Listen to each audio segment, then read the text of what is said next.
Meus prezados e queridos irmãos, meus diletos alunos, nesse momento eu quero cumprimentar a todos com a graça e a paz do nosso Senhor e Salvador Jesus Cristo. Nesse momento eu louvo a Deus por mais uma oportunidade de poder voltar a comunicar com cada um de vocês, dessa feita para trazer comentário de mais uma das nossas lições da CPAD.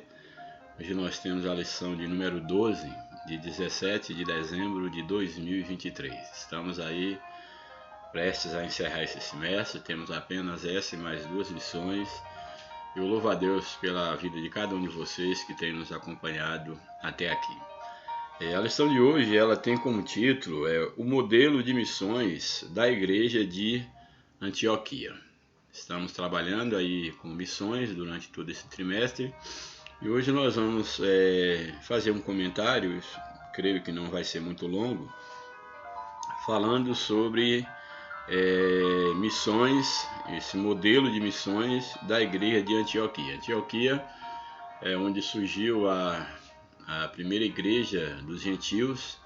Ela surge em Antioquia e é na cidade de Antioquia onde os seguidores de Cristo são pela primeira vez chamados de cristãos. Aí eles passam a ser chamados de cristãos, ou seja, aqueles que seguem a Cristo. Portanto, Antioquia é uma das cidades mais importantes dentro do contexto bíblico para as missões transculturais, para as missões, uma base missionária para a pregação do evangelho aos gentios, também aos judeus de toda aquela região, fora do contexto ali de Jerusalém. Então, Antioquia é uma das cidades mais importantes e a igreja de Antioquia é uma base missionária para a expansão do evangelho. E aqui nós temos, a lição vai estar apresentando exatamente o modelo de missões dessa igreja gentia, dessa igreja fundada ali na cidade de Antioquia. O texto áureo da nossa lição nos apresenta: e servindo eles ao Senhor e jejuando, disse o Espírito Santo: apartai-me a Barnabé e a Saulo para a obra que os tenho chamado. Atos 13, verso de número 2. Esse texto ele vai aparecer aqui na leitura bíblica em classe, portanto eu não vou comentá-lo neste momento. A verdade prática da nossa lição, ela nos diz o seguinte: a ação do Espírito Santo é a garantia do sucesso de toda a obra missionária. Essa é uma verdade de fato que tem que ser colocada em prática, que a obra missionária, a obra de Deus, de um modo geral, quem faz é o próprio Deus através do poder do Espírito Santo. Nós somos apenas instrumentos na mão de Deus, nós somos meios pelos quais Deus faz com que o Evangelho alcance outras pessoas, mas a obra de Deus ela é feita pelo próprio Deus. E o Espírito Santo na obra missionária não é uma opção, não é apenas um mero cooperador. O Espírito Santo, a ação do Espírito Santo é fundamental, é a garantia de que a missão da igreja ela terá sucesso exatamente se a igreja estiver sob a direção do Espírito Santo. Louvado seja o nome do Senhor. A leitura bíblica em classe, nós temos aqui o livro de Atos, capítulo 19, capítulo 11, melhor dizendo, o verso 19 ao verso 26. Depois, ainda no livro de Atos, o capítulo 13, o verso 1 ao 5. Portanto, aí Atos, capítulo 11, aí a partir do verso 19 a 26, nos diz o seguinte: e os que foram dispersos pela perseguição que sucedeu por causa de Estevão, caminharam até a Fenícia, Chipre e Antioquia, não anunciando a ninguém a palavra, senão somente aos judeus. Aqui já vou comentando.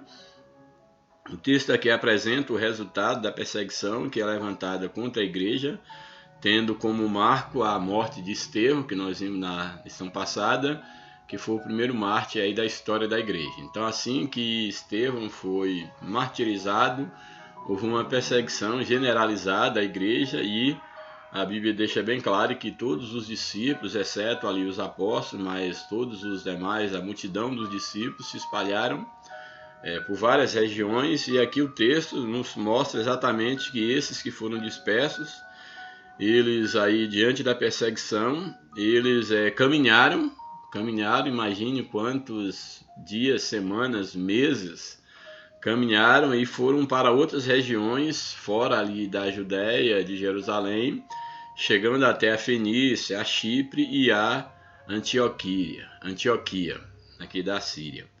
Então aqui nós temos, mas só que o texto faz uma observação que eles, ao chegarem nessas regiões, eles anunciavam a palavra de Deus apenas a judeus, não anunciava a pessoas que não fossem judeus, a gregos, aos gentios, eles não anunciavam a palavra de Deus. Então havia essa precaução, mesmo porque havia uma perseguição mais especificamente contra os cristãos, e o cristianismo nasce no berço do judaísmo.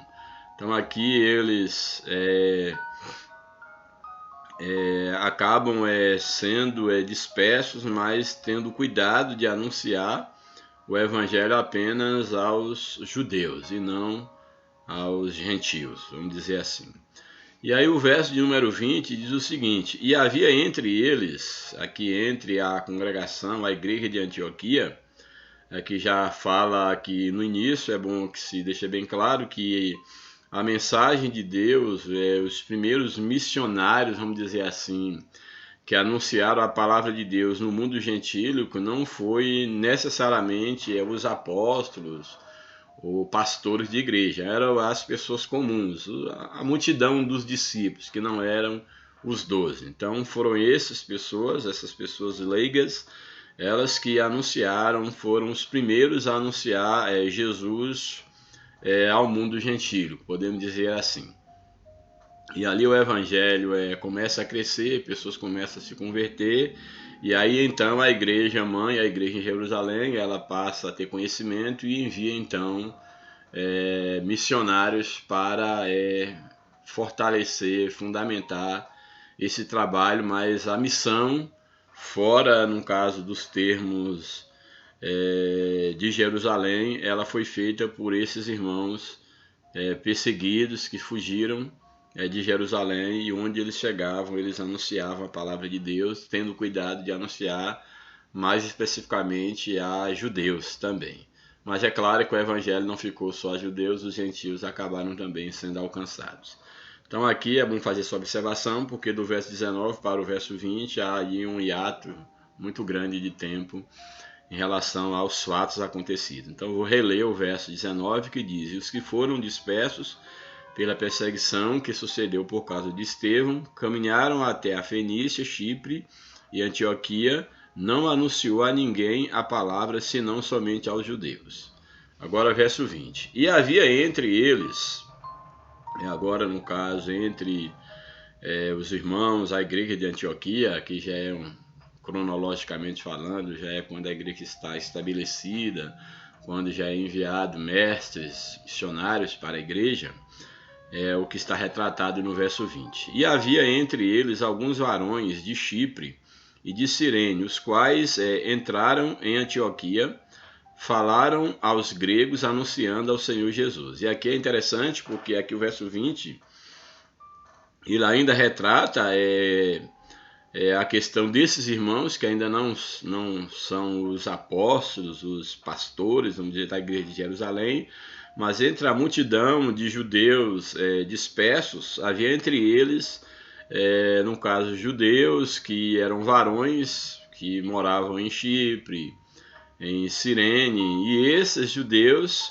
eles ao entrarem em Antioquia, ali então eles anunciaram, falaram aos gregos, portanto, ali, aos cristãos de fala grega e aos gregos mesmos, eles anunciaram o Senhor Jesus. Então agora as barreiras já são quebradas, e agora os gregos, os gentios, também já recebem a palavra de Deus por esses discípulos de Jesus de fala grega, que moravam, no caso, que eram varões de Chipre e de Cirene. Eles acabam chegando também em Antioquia e agora eles falam da palavra de Deus, anunciam Jesus para os gregos, e aí nós já temos então esse início dessa igreja, mais especificamente entre os gregos, uma igreja gentílica. E aí diz o texto, verso 21, que a mão do Senhor era com eles, e grande número creu e se converteu ao Senhor. Então, houve uma conversão, muitas pessoas se converteram ao Senhor, através desse trabalho aí inicial desses discípulos dispersos, desses irmãos, que começaram a falar do Evangelho e muitos se converteram. E é claro, essas notícias acabaram chegando então à igreja mãe, à igreja em Jerusalém, que é o que nós temos então no verso de número 22. E chegou a fama dessas coisas, dessas conversões que estava havendo, no caso fora de Jerusalém, no mundo gentílico, chegou a fama dessas coisas aos ouvidos da igreja que estava em Jerusalém. E aí então, quando chegam essas notícias, aí nós temos a igreja então enviando missionários. E enviaram, então a igreja enviou Barnabé até Antioquia. Então Barnabé é o primeiro missionário a ser enviado ali à igreja, no caso aos irmãos, a igreja que estava iniciando ali em Antioquia. Então enviaram Barnabé a Antioquia, o qual, quando chegou, viu a graça de Deus e se alegrou e exortou a todos que, com firmeza de coração, permanecessem no Senhor. Então aqui Barnabé, filho da consolação, que é o significado do seu nome, ao chegar aqui em Antioquia, ele percebe o que Deus havia feito ali naquele lugar, naquelas regiões, nesses países. Ele vai e traz uma palavra de exortação, exortação aqui entende-se como ensinamento, uma palavra de ânimo, para que eles perseverassem na fé, que eles mantivessem firme na fé. Esse foi o, vamos dizer assim, o primeiro aconselhamento de alguém mais experiente, um líder enviado pela igreja mãe, a igreja de Jerusalém. Então aconselha eles, exortando-os a que ficassem firmes, firmeza de coração, eles permanecessem no Senhor. E aí o verso 24 diz o seguinte: porque era homem, no caso Barnabé, era homem de bem e cheio do Espírito Santo e de fé, e muita gente se uniu ao Senhor. Então ali também Barnabé já começa a admoestar aos irmãos ali à igreja, e muitas pessoas acabaram então se convertendo ao Senhor, mais pessoas ainda com a presença de aqui desse primeiro evangelista enviado ali, Barnabé. E aí o verso de número 25 nos diz o seguinte: partiu Barnabé para Tarso a buscar Saulo. Então ele percebe que a obra ali precisa de obreiro. Ele vai então até Saulo, agora convertido, antes o perseguidor do evangelho. Agora Paulo, já depois de convertido, ele vai então chamar exatamente Saulo, ou Paulo, para trazê-lo para Antioquia. Então imagine agora Paulo, ele começa a sua experiência, vamos dizer assim, no campo missionário, já fora de casa, vamos dizer assim, tendo já uma prova de fogo. Passar ali em Antioquia, uma igreja recém-formada, um mundo grego, e daí Paulo ser conhecido como o apóstolo dos gentios. Então, temos aqui: e partiu Barnabé para Tarso, e buscou Saulo, e achando, o conduziu para Antioquia. Aí o verso de número 26 diz o seguinte: e sucedeu que todo ano se reuniam, todo um ano, ou seja, durante o período de um ano, se reuniam, no caso ali Paulo, Barnabé, se reuniam em Antioquia. Naquele lugar, a igreja se reunia e ensinava muita gente. Então imagine, é um dos lugares onde Paulo passou a maior parte de tempo, um bom tempo. Em muitos lugares ele passou pouco tempo, mas aqui o texto diz que todo um ano se reuniram naquela igreja e ensinavam muita gente. E em Antioquia, aí o verso 26, o final do verso diz que em Antioquia foram os discípulos pela primeira vez chamados cristãos. Então aqui surge o termo cristãos, sendo aí então os discípulos reconhecidos no mundo gentílico como cristãos, seguidores de Cristo. Aí há muitas conjecturas em torno disso. Alguns dizem que esse termo surge assim que de uma maneira pejorativa, chamando seria algo meio pejorativo para denominar aquele povozinho que falava de Cristo.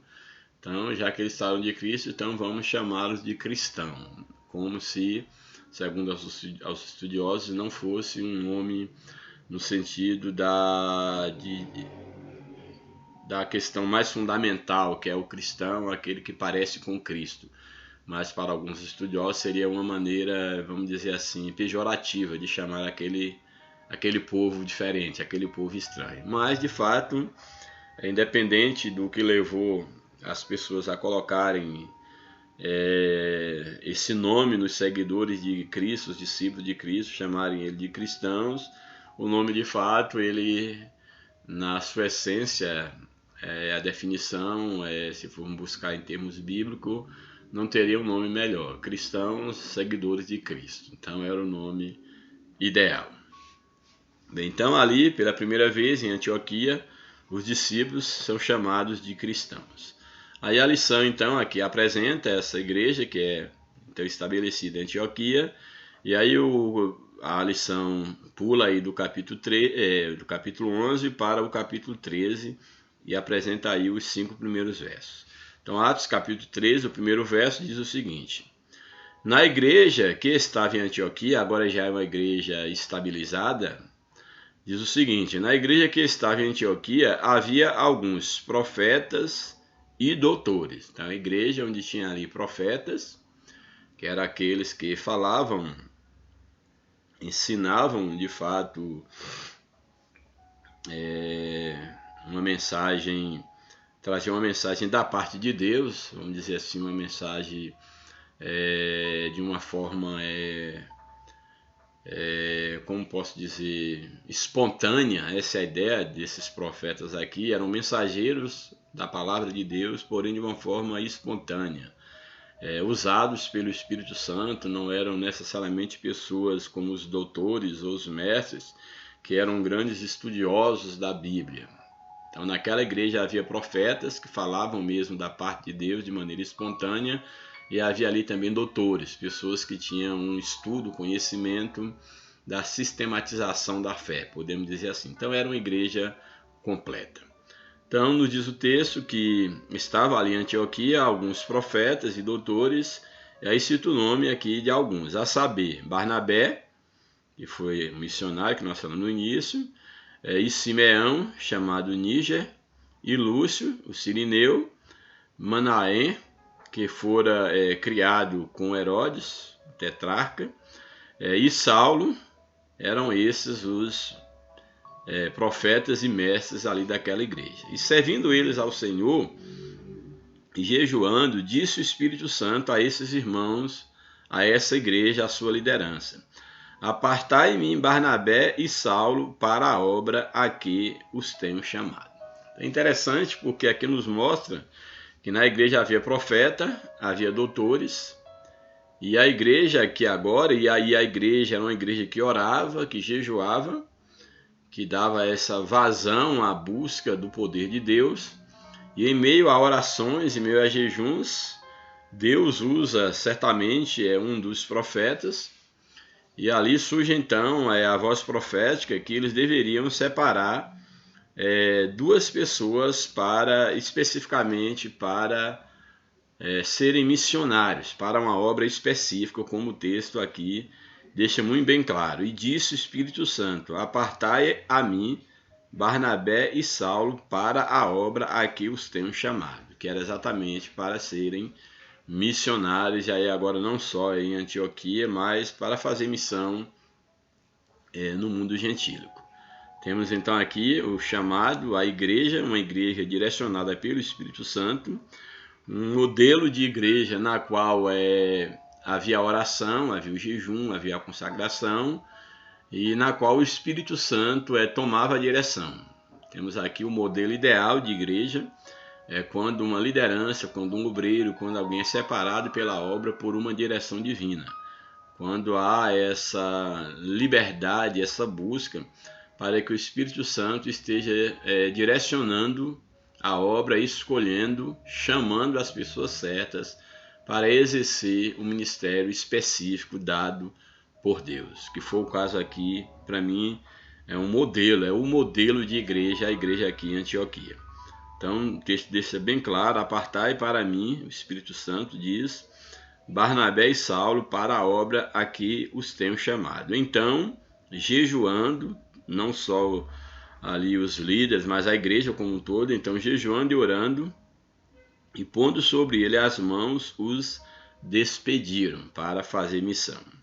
E assim, estes, enviados pelo Espírito Santo, desceram a Seleucia e dali navegaram para Chipre. E chegando a Salamina, anunciavam a palavra de Deus nas sinagogas dos judeus e tinham também a João como um cooperador. Então eles eram os dois missionários principais e tinha João aqui, que é João Marcos, que cooperava também com eles nessa missão aqui de Paulo, nessa sua primeira viagem missionária. Então aí está rapidinho um modelo da igreja, como foi formada em Antioquia, e um modelo de missão, de missionário, de como escolher o missionário, um modelo a ser seguido. Orando, jejuando, buscando de Deus, através do Espírito Santo, para que dê a direção para a escolha dos seus obreiros.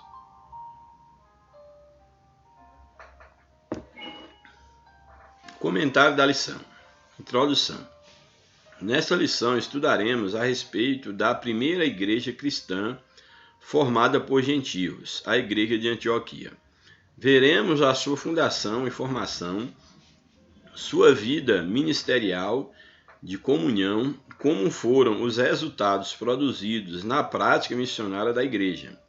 Teremos, portanto, uma amostra clara de que nessa igreja havia uma dinâmica simples, porém profunda. Qual era essa dinâmica? Qual era o segredo da igreja de Antioquia? Jejum e oração. Então essa era a dinâmica da igreja de Antioquia: jejum e oração para pedir orientação ao Espírito Santo. Então jejum e oração para pedir orientação a Deus, ao Espírito Santo, como conduzir. Jejum e oração para executar. Olha, jejum e oração para pedir orientação, a direção do Espírito Santo. Jejum e oração para executar a orientação dada pelo Espírito Santo, que era exatamente fazer missões, que é a principal orientação para a igreja. Uma prática missionária na dependência do Espírito Santo. Essa era a prática na igreja em Antioquia. Primeiro tópico: a igreja de Antioquia, natureza e características. Primeiro subtópico: Antioquia da Síria. E é bom deixar bem claro que a Antioquia aqui que está falando é a Antioquia da Síria, que nós vamos ver aqui no decorrer da lição que havia também outra Antioquia, nós vamos ver um pouco, é da Psídia, mas aqui essa Antioquia aqui é a da Síria. Bem, Antioquia da Síria. Antioquia da Síria era conhecida como a rainha do Oriente, era uma das grandes cidades do Oriente, como a rainha do Oriente. A cidade tinha uma população estimada de 500 mil habitantes naquela época. Antioquia era constituída de diversas nacionalidades. Imagine as mais diversas nacionalidades numa cidade e não tinha lugar melhor para o surgimento de uma igreja cristã no mundo gentil. Não tinha lugar melhor. Porque ali, como havia diversidades de nacionalidade, ali tinha pessoas basicamente de todo mundo conhecido da época. Então essas pessoas ali, elas eram alcançadas pelo evangelho. Quando elas voltavam para os seus povos, as suas nações, elas levavam a semente do evangelho. Então Deus trabalha de uma maneira estratégica. Deus é o dono da obra e nada acontece por acaso. Quando é tudo feito na direção de Deus, Deus sabe quando e onde e como trabalhar. Então havia ali Antioquia era constituída de diversas nacionalidades, por isso dizia-se ser possível conhecer os costumes do mundo inteiro pela mistura de povos que frequentavam suas praças. Então, havia um ditado que era possível conhecer todos os povos, todas as culturas, exatamente pela diversidade de nacionalidades que habitavam e circulavam em Antioquia. Então era possível conhecer os costumes do mundo inteiro pela quantidade, pela mistura, né, de povos que frequentavam ali as praças em Antioquia. Não por acaso essa cidade tornou-se a segunda capital do cristianismo depois de Jerusalém. Então Jerusalém é onde a igreja nasce em Pentecostes, e a segunda capital do cristianismo é exatamente Antioquia. Jerusalém é a primeira e Antioquia seria, no caso, conhecida como a segunda capital do cristianismo depois de Jerusalém. E também Antioquia era a sede de missões da igreja cristã. Antioquia se torna a sede de missões transculturais. Por isso, o evangelista Lucas altera o foco de sua narrativa, outrora centralizada em Jerusalém, para o ministério aos gentios, a partir de Antioquia da Síria. Isso a gente vai ver em Atos dos Apóstolos. O foco é dirigido agora para as missões a partir da igreja de Antioquia da Síria, e a subsequente disseminação da igreja pelo mundo a partir dessa base missionária. Outrossim, não se deve confundir essa cidade, Antioquia da Síria, com a Antioquia da Pisídia, que também é mencionada em Atos 13, 14, que é uma igreja, uma outra região, que também ela será evangelizada. Bem, a igreja em Antioquia. Após a perseguição que sucedeu por causa da morte de Estevão, esse é o segundo subtópico, que fez os membros da igreja de Jerusalém se dissiparem para a Judéia e Samaria, o Espírito Santo dirigiu os passos dos primeiros cristãos dispersos para os confins da terra, que é exatamente chegar em Antioquia e outras regiões, chegando, portanto, a Antioquia da Síria. Nessa cidade, após uma série de conversões, ocorreu a fundação da primeira igreja gentílica. Essa igreja tornou-se o centro da obra missionária de Paulo, o apóstolo dos gentios. É importante ressaltar que havia apenas duas cidades mais importantes do que Antioquia da Síria. Havia apenas duas mais importantes do que Antioquia da Síria, que era exatamente a cidade de Roma e de Alexandria. Depois de Roma e Alexandria, a cidade mais importante daquele período, daquela época, era exatamente Antioquia da Síria. Portanto, o evangelho pregado a partir de Antioquia para outras regiões do mundo era espiritualmente estratégico. Deus é um Deus estratégico. Terceiro subtópico, uma obra de leigos, que faz aqui um destaque muito grande, que a obra missionária transculturais, ela inicia exatamente com leigos, não é com pregadores, com missionários, com pastores, mas foi com leigos, com esses irmãos dispersos. Então, uma obra de leigos. Não foram os apóstolos ou obreiros, mas os leigos, os discípulos e os crentes em geral, outrora dispersos por causa da perseguição em Jerusalém, foram esses que anunciaram o evangelho aos gentios e, consequentemente, fundaram a igreja em Antioquia. Eu acho isso aqui interessante porque tem-se aquela impressão de que as igrejas eram fundadas pelos obreiros, pelos apóstolos. Imagina aqui uma igreja que foi a base missionária de Paulo, porém os primeiros que desbravaram no reino de Deus em Antioquia, no mundo gentílico, foi exatamente pessoas leigas. E isso tem acontecido aí no decorrer da história. Muitas igrejas, elas de fato, elas se tornam igrejas com um templo, mas elas são iniciadas por pessoas leigas. Isso acontece na atualidade. Geralmente é alguém que muda para uma região onde não tem igreja, ali ele começa a pregar, a convidar pessoas para sua casa, e aí surge um ponto de pregação, e aí começa pessoas a se converterem, e depois é levado ao conhecimento de uma igreja organizada para poder assumir mandar um obreiro, dar uma assistência, ou dirigir culto uma vez por semana, 2 vezes por semana. Mas a maioria dos trabalhos eles começam exatamente por pessoas leigas, por pessoas que não têm nenhuma formação teológica, não são pastores, missionários, não necessariamente. Isso eu acho algo muito interessante, porque infelizmente nós percebemos que muitos pegam igrejas já prontas, igrejas grandes, já formadas, mas não conhecem a história. Às vezes está ali no banco pessoas que não são invisíveis para aqueles que estão chegando agora, para a própria liderança, mas foram pessoas que deram a vida. Foram pessoas que foram baluartes para que essa igreja pudesse se levantar, permanecer de pé e inclusive estar de pé até hoje. Então essas pessoas elas não deveriam cair no esquecimento. Não se deveria esquecer a história daqueles que deram a vida, que se desgastaram em prol do reino de Deus. Hoje, quem sabe você, pastor, está numa igreja grande, liderando num conforto, e às vezes tem pessoas lá no banco que você nem conhece a história. Você chegou, já pegou tudo pronto, você que congrega há pouco tempo numa igreja, você não conhece a história da sua igreja.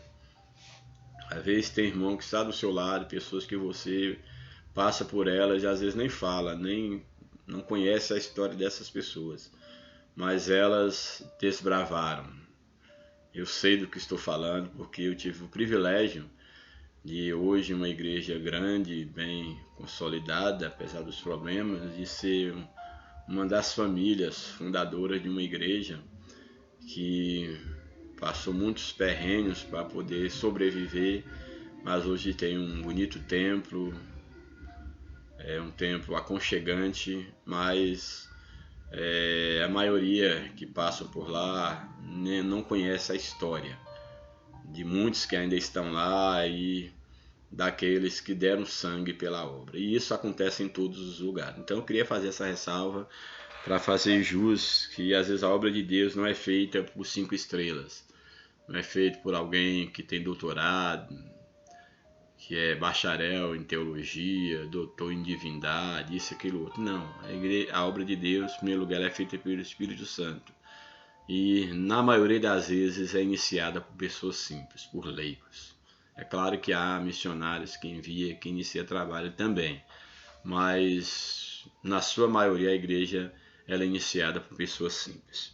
Então, uma obra de leigos. Não foram os apóstolos ou obreiros, mas os leigos, os discípulos e os crentes em geral, outrora dispersos, por causa da perseguição em Jerusalém. Foram esses que anunciaram o evangelho aos gentios e, consequentemente, fundaram a igreja em Antioquia. Por causa do anúncio do evangelho, a mão do Senhor estava sobre os crentes, dispersos em Antioquia, o que fez com que muita gente se convertesse a Cristo. Essa notícia chegou a Jerusalém a ponto de os apóstolos enviarem Barnabé para verificar de perto o que estava acontecendo. Barnabé viajou mais de 400 quilômetros. Então Barnabé viaja 400 quilômetros para chegar em Antioquia. Imagine que aqui diz que na dispersão esses irmãos saíram caminhando, fugindo da perseguição, até que alguns chegaram a Antioquia. Imagina quantos eles andaram. Então aqui dá uma ideia de quantos esses irmãos andaram, porque diz que Barnabé viajou mais de 400 quilômetros de Jerusalém até Antioquia. Ao chegar à cidade, ele se alegrou ao constatar que a graça de Deus havia alcançado muita gente e exortou a todos que permanecessem firmes no Senhor. Nessa oportunidade, pela primeira vez, os discípulos da igreja em Antioquia foram chamados de cristãos. Louvado seja Deus. Tópico 2. Uma igreja missionária em ação. Primeiro subtópico, havia alguns profetas e doutores. A igreja em Antioquia tinha uma boa liderança, exercendo a sua vocação. Nessa igreja, Deus estabeleceu profetas e doutores. Os profetas eram pessoas que exerciam o dom de transmitir a mensagem de Deus sob a inspiração do Espírito Santo e de maneira espontânea, aquilo que eu falei. Então, os profetas eram aqueles que tinham o dom de exercer um ministério profético de uma forma inspirada pelo Espírito Santo, portanto, de uma forma espontânea. Não como doutores estudiosos da Bíblia, mas de maneira espontânea Deus falava na boca desses profetas. E os doutores ou os mestres, que em algum momento são chamados também de mestre, e aqui é bom que entenda, doutores e mestres não é no sentido de se portar um título acadêmico, não é necessariamente nesse sentido. A ideia aqui de doutor e mestres na Bíblia, a Bíblia diz que Deus capacita alguns com a vocação, com um dom, com a capacidade espiritual para o ensino. Essa é a ideia aqui de um doutor e de um mestre. Não que alguém eram pessoas que tinham um doutorado, um mestrado, como se vê hoje no contexto bíblico. Ao falar de um doutor, de um mestre, era alguém que de fato tinha esse chamado, esse dom, essa vocação espiritual. Então hoje temos na igreja doutores, temos mestres, mas não mestre porque fez um bacharelado, um mestrado. Não, tem muitos que fazem isso. Fazem bacharelado, fazem mestrado, fazem doutorados, mas não são mestres, não são doutores. Pode até ter o título, mas não tem o dom de mestre, doutor. Alguns podem fazer esses cursos e terem o dom sim, mas o dom é uma coisa dada por Deus.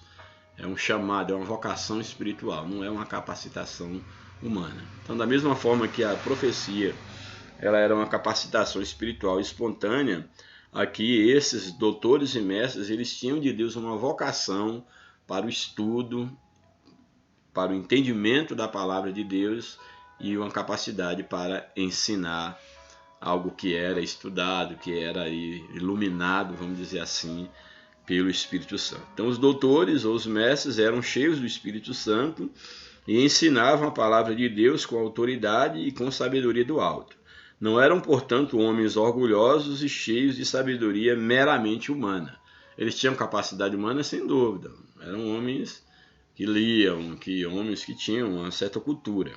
Mas a capacidade de mestre, de exercer o ministério de mestre, era uma capacidade também divina.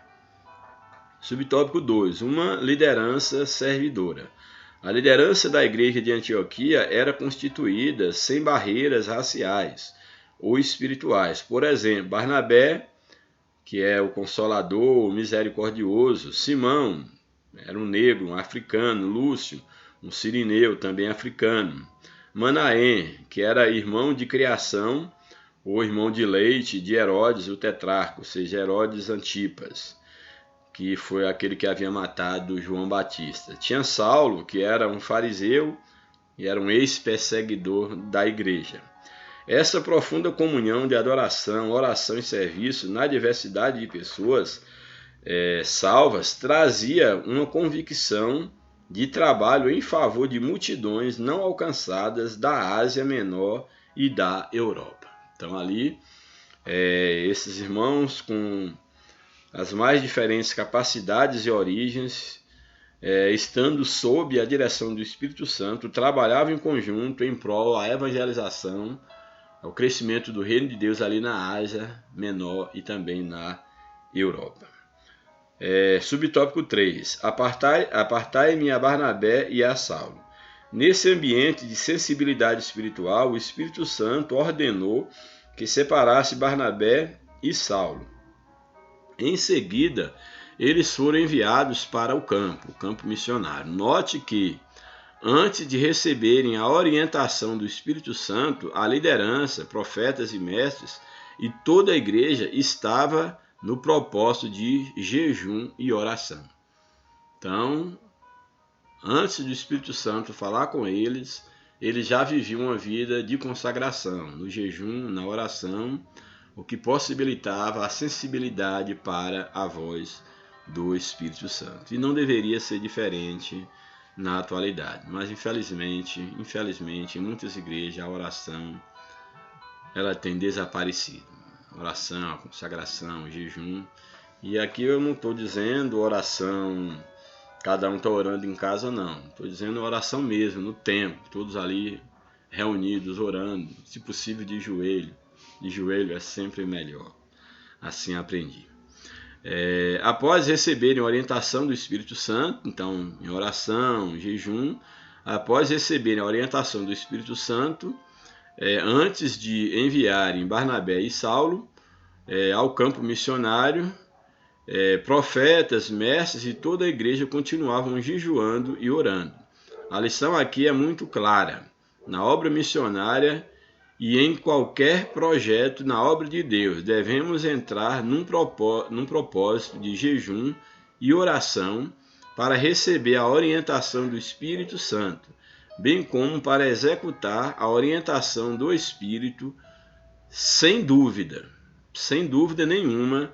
Essa era a base do sucesso missionário da igreja em Antioquia. Então, a receita do sucesso da igreja em Antioquia é que era uma igreja que orava, jejuava, que consagrava a sua vida a Deus, uma igreja que vivia em oração, em consagração, em jejum, e eram sensíveis à voz do Espírito Santo. Havia liberdade para o Espírito Santo operar. Eis aí o segredo do sucesso da igreja em Antioquia. Tópico 3. O serviço de missões. Primeiro subtópico. O início das missões cristãs. A narrativa de Lucas, que denominamos de primeira viagem missionária de Paulo, começa em Antioquia com a escolha de Barnabé e Saulo, pelo Espírito Santo, para uma obra especial. João Marcos, autor do evangelho que leva o seu nome, permaneceu em Jerusalém até ser levado para Antioquia por Barnabé, seu primo. E Paulo, ele foi levado para Antioquia junto com Paulo, que regressavam de uma missão de socorro a Jerusalém. Então aqui o texto coloca que João Marcos, que é o escritor do evangelho, o primeiro autor, quem leva o nome do evangelho, né, segundo Marcos, ele permaneceu em Jerusalém até que ele foi levado para Antioquia por Barnabé, que é seu primo, e por Paulo. E regressavam de uma missão de socorro a Jerusalém. Foram até Jerusalém. Quando partiram para Chipre, na sua primeira viagem missionária, levaram então João Marcos em sua companhia. Porém, ao chegarem em Pergue, na Ásia Menor, Marcos deixou e regressou para Jerusalém. Houve uma discussão, na verdade ali, na verdade Marcos, ele, aqui não é nenhum momento da discussão, Marcos resolveu voltar para Jerusalém, e aí inclusive isso foi um elemento que causou depois uma discussão entre Paulo e Barnabé, porque queria chamar João Marcos novamente, e Paulo já não aceitava porque ele havia os abandonado na primeira viagem. E aí houve um certo desentendimento entre Paulo e Barnabé, mas tudo isso já havia uma providência divina por trás disso. E lá no final, Paulo acaba reconhecendo o valor de João Marcos e o convida para poder, no caso, ajudá-lo.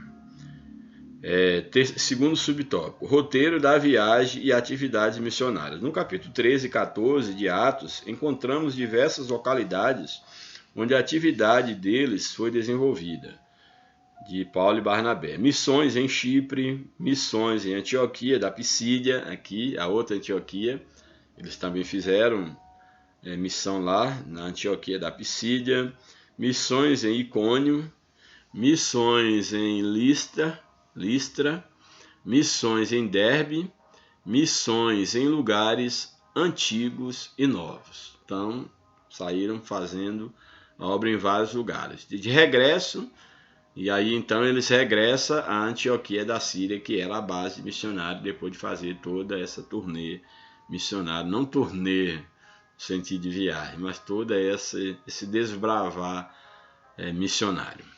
Basicamente, nessas regiões, a obra missionária foi caracterizada por uma variedade de estratégias de evangelização, visitas às cidades e países em que o evangelho não havia chegado, perseguição, oposição ao evangelho, batismo no Espírito Santo acontecia, separação de líderes para igrejas plantadas, contatos e revisões das igrejas plantadas, os contatos com as igrejas, e revisitava essas igrejas plantadas para sabe como elas estavam andando e muitas outras atividades missionárias.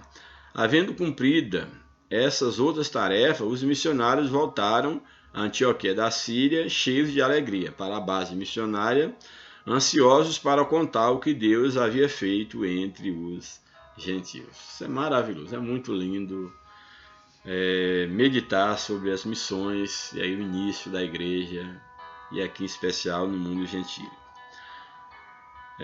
Prestando conta, esse tópico aqui é bem interessante porque os missionários eles tinham um compromisso com a igreja, no caso aí a sede em Antioquia, para prestar conta à igreja que os havia enviado. Eles simplesmente não iam e ficavam por lá fazendo turismo. Eles tinham que prestar conta, relatórios do que Deus havia feito, as igrejas que haviam sido fundadas, as almas que haviam convertido. Eu acho isso bem interessante, que quando um líder ele tem que prestar conta a outros líderes, isso traz para ele um peso de responsabilidade e também um certo descanso, no sentido de saber que ele não está sozinho, que ele tem também uma autoridade sobre si, ele tem alguém a quem recolher, inclusive ser aconselhado e disciplinado, doutrinado.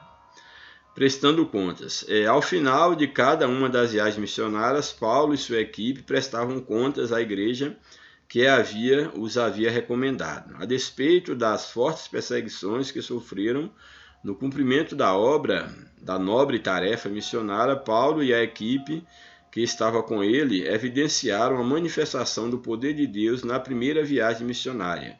Muitos gentios e judeus creram e aceitaram Jesus como Salvador. Muitas igrejas foram fundadas, curas divinas e libertação ocorreram. A obra do Espírito Santo foi notória nessa jornada missionária. Assim, o grande legado missionário deixado pela igreja de Antioquia foi a porta da fé que Deus abriu aos gentios. Então, o grande legado deixado pela igreja de Antioquia foi exatamente ter aberto a porta do evangelho para o mundo gentílico. Aqui aprendemos algumas lições preciosas. Primeira, a ideia missionários independentes que respondem somente ao Senhor não é bíblica. Então essa ideia, não, eu sou um missionário, não estou filiado a igreja nenhuma, não respondo a ninguém, eu só respondo a Deus. Essa não é uma ideia bíblica. Que aqui nós temos desde o nascimento da igreja que os missionários eles eram enviados por uma igreja e eles prestavam conta a uma igreja. Então essa ideia moderna de alguém que é um missionário, é independente, que ele não tem que dar satisfação para ninguém, isso não é uma ideia bíblica. Você pode pregar o evangelho? Pode. Mas geralmente aquele que sai para fazer missão, a própria palavra missionário, missão, você está a serviço de alguém, você está em nome de alguém, em missão, uma missão diplomática, você está ali representando um país, representando alguém. Então há sempre uma ligação. Não estou dizendo que para fazer missões, para evangelizar, que eu preciso ser enviado por uma igreja ou tenho que estar ligado necessariamente a uma igreja. Eu estou falando em termos de organização, e aqui é um missionário no verdadeiro sentido da palavra, enquanto esse ofício, esse chamado, ele tem um vínculo, ele tem que prestar contas, ele tem uma referência de um grupo que o supervisiona, que ele tem que prestar conta. Portanto, não é uma visão bíblica essa ideia de um missionário independente.